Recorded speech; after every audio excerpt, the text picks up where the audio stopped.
દીકા હું કેટલા દિવસનો તને ફોન ટ્રાય કરું તને લાગતો કે નથી તારો સ્વિચ ઓફ જ બતાવે હું શું એમાં એમ છે દીકા કે મારા ઘરે બધાને ખબર પડી ગઈ છે એટલા માટે તમે મને ફોન કે મેસેજ ના કરતા.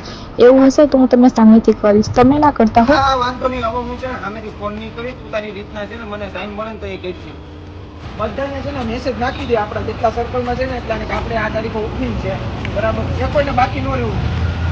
એનો ફોન આવેલો આમનો ઉભરને, અરે ના હવે ઓલીની ઘેર ખબર પડી ગઈ ને ભાઈ નો ફોન આવે તો દુકાનનું ઓપનિંગ સાઈડમાં રહે તો મારા બેહણાના મેસેજ કરવા જોઈએ.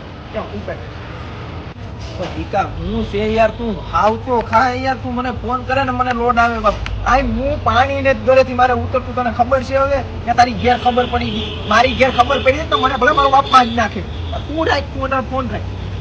એટલી ઉપાધી છે જેના નંબર માંથી કોનો ફોન આવતો ઉપાડવા દે શું? હાલો કોણ? અરે ભાઈ મારી બેન હતી, મારી બેન હતી. હું હવે રાજલો બોલે હવે મગજની જે તું યાર એક તો વાતે વાતે હું ના નવા નંબર માંથી ફોન કરે, ફોન ન કરતો હોય બીજા નંબર માં, તારા નંબર માં કોઈ કામ હોય ને તો હે બા મારી ગર્લફ્રેન્ડ ની ઘરે અમારે બેની ખબર પડી ગઈ તો વધી વધીને થાય હું ધોરા દે ફોટા માર દે ભાઈ. બીવરાઈ માં તો ખરા હશે, હવે ધોરા દે ફોટા માર દે ભાગી છે. અરે ભાઈ અરે બીવરાઈ માં તો કરો હવે, આશ્વાસન ન આપવું હોય તો.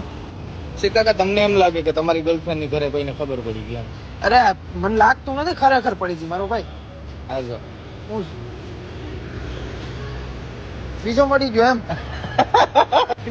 તમે બીજો મળી ગયો તો તારે મને કહી દેવું તું કે મને ભાઈ બીજો મળી ગયો અને મારે વાત નથી કરવી, એટલે હું આ બધી કહું. તારે એમ ક્યાં કહેવાનું આવે કે મારી ઘેર ખબર પડી કે નામ નથી? આ 104 કરી ખાધું નતું તને ખબર છે? એમને બીજી વાત એ કે કોઈ કાંઈથી નીકળતું ને મારે આમ જોતું ને તો મને એમ લાગતું કે આ ઘડી ધોકો ખાજે. તું મને માન નાખે તો તારે આવું છે કહેવાનું. હાલો હવે દીકરા તું મને ફોન ન કરતી કેમ કે છે ને મારા ઘરે ખબર પડી ગયો ને મારો બાપ મને ખાલી છે કરતી બાકી પરવત અને